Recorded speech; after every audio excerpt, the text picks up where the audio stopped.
اے پیغمبر صلی اللہ علیہ وآلہ وسلم، جو عورت تم سے اپنے شوہر کے بارے میں بحث و جدال کرتی اور اللہ سے شکایت رنج و ملال کرتی تھی، اللہ نے اس کی التجا سن لی اور اللہ تم دونوں کی گفتگو سن رہا تھا۔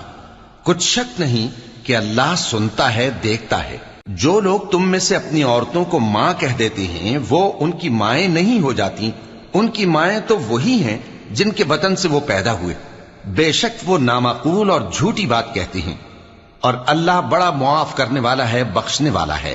اور جو لوگ اپنی بیویوں کو ماں کہہ بیٹھیں پھر اپنے قول سے رجوع کر لیں تو ان کو قربت سے پہلے ایک غلام آزاد کرنا ضرور ہے۔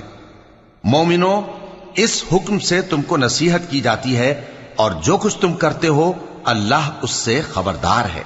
اب جس کو غلام نہ ملے وہ قربت سے پہلے لگاتار 2 مہینے کے روزے رکھے،